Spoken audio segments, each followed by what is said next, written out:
আসসালামু আলাইকুম রহমতুল্লাহ বারাকাতু। প্রিয় ভিউয়ার, আশা করি সকলে ভালো আছেন। তো বন্ধুরা, বরাবরের মতো আমি আরও একটি নতুন ভিডিও টিউটোরিয়াল নিয়ে আসলাম আপনাদের জন্য। আমরা আজকে শিখব আরবি থেকে বাংলা শব্দের অর্থগুলো। তো বন্ধুরা, যারা আমার চ্যানেলটি সাবস্ক্রাইব করেছেন তাদেরকে অসংখ্য ধন্যবাদ। আর যারা এখনও আমার চ্যানেলটি সাবস্ক্রাইব করেননি, দয়া করে সাবস্ক্রাইব করে নিন এবং পাশে থাকা বেল আইকনটি প্রেস করে অল নোটিফিকেশন অন করে রাখবেন, যাতে করে আমার নোটিফিকেশনগুলো আপনার কাছে খুব তাড়াতাড়ি পৌঁছে যায়। তো শুরু করছি আজকের ভিডিও। ভাই, আমার আরবি কি? আমার আরবি হবে হাগ্গি। হাগ্গি, এটা আমার হাদা হাগ্গি। আশা করি ভাইজান আপনি প্রশ্ন করেছেন যে কিভাবে ব্যথা পেয়েছে, এটার আরবি কি হবে? এটার আরবি হবে ক্যাফ আওয়ারতু। ক্যাফ আওয়ারতু হচ্ছে কিভাবে ব্যথা পেয়েছে, আওয়ার হচ্ছে ব্যথা পাওয়া। তো আশা করি আপনার উত্তরটি পেয়েছেন, ধন্যবাদ। ভাইজান আপনি প্রশ্ন করেছেন যে জ্বর আসাকে আরবিতে কি বলে, বা জ্বর এসেছে এটার আরবি কি? তো জ্বরকে আরবিতে বলা হয় হুম্মা। হুম্মা শব্দের অর্থ হচ্ছে জ্বর। তো আবার কেউ সুখনা বলে থাকে, আবার হারারা বলে, যারা সাধারণত আমরা আজনবীরা হারারা বলে থাকি। তো আপনি যদি সঠিকভাবে বলতে চান এভাবে বলতে পারেন যে এনদে হুম্মা, আমার জ্বর এসেছে। লজ্জা করা আরবি কি? লজ্জা করা, লজ্জা শব্দের অর্থ হচ্ছে ইস্তাহি। ইস্তাহি, যদি আপনি কাউকে বলেন যে আমি তোমার থেকে লজ্জা পাচ্ছি, বা তোমার কাছে আমার লজ্জা হচ্ছে, আনা ইস্তাহি।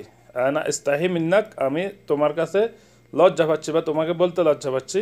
আনা ইস্তাহি মিন্নাক বা আনা ইস্তাহি কল্লাক, আমি তোমাকে বলতে শরম পাচ্ছি বা লজ্জা পাচ্ছি। ভাই, আমার শরীর ভালো না, এটার আরবি কি হবে? তো ভাই, আপনার শরীর ভালো না এটাকে আপনি কয়েকভাবে বলতে পারেন। যেমন আপনি যদি বলেন যে আনা তাবান। আনা তাবান হচ্ছে আমার শরীর ভালো না বা আমি অসুস্থ। যদি মেয়েদের ক্ষেত্রে হয়, সে মেয়ে বলবে আনা তাবানা। আনা তাবানা হচ্ছে আমার শরীর খারাপ। আর আনা মারিদ। আনা মারিদ শব্দের অর্থ হচ্ছে আমি অসুস্থ বা আমি রোগী। আনা মারিদা, আমি অসুস্থ। এটা হচ্ছে মারিদা হবে মেয়েদের ক্ষেত্রে, মারিদ হবে ছেলেদের ক্ষেত্রে। তো ভাইজান আপনি প্রশ্ন করেছেন আমি শুনি নাই, এটার আরবি কি হবে? আনা মা ইসমাহতু। আনা মা ইসমাহতু, আমি শুনি নাই। আশা করি বলেছেন যে কি আপনি প্রথম শুনেছেন আত্মীয় আরবি জামা। তো আসলে আপনি জানেন, আপনি বলেছেন আপনি জানেন যে আত্মীয় আরবি হচ্ছে দেফ বা দিউফ। আপনি যেটা বলেছেন দেফ, এটা আমার মনে হচ্ছে সঠিক না। আমি জানি যে দিউফ, দিউফ হচ্ছে মেহমান। মেহমানকে আরবিতে বলা হয় দিউফ। তো আত্মীয় হচ্ছে জামা, দিউফ হচ্ছে মেহমান। দুটি শব্দের কিন্তু তফাৎ আছে, আর দুটি শব্দের অর্থ ব্যবধান হবে। তো আপনি যেটা জানেন দিউফ, দিউফ শব্দের অর্থ হচ্ছে মেহমান, আর আত্মীয় হচ্ছে জামা।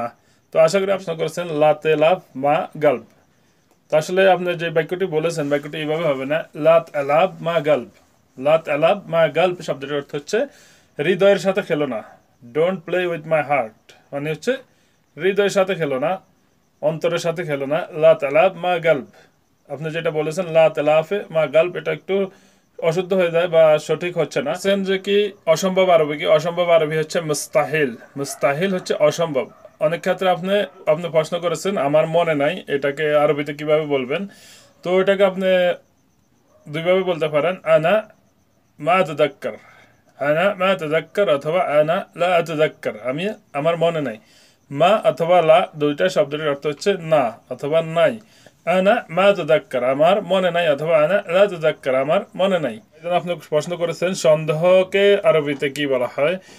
তো এটার আরবি হচ্ছে গিয়া সন্দেহ হচ্ছে শাক। যদি আপনি কাউকে বলতে চান যে তুমি কি আমাকে সন্দেহ করছো, ইনতা শাক ফিনি বা ইনতা শাক আলাইয়া, মানে তুমি আমাকে সন্দেহ করছো বা আমার দিকে সন্দেহ ছড়ে দিচ্ছ। ইনতা শাক ফিনি অথবা শাক আলাইয়া, তুমি কি আমাকে সন্দেহ করছো। আশা কি আত্মীয় আরবি কি?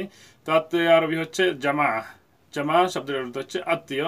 আপনি যদি বলেন যে সে আমার আত্মীয়, বলতে পারেন যে হুয়া জামায়াতি। হুয়া জামায়াতি, সে আমার আত্মীয়। অথবা এবার বলতে পারেন হুয়া জামা হাগ্গি, সে আমার আত্মীয়।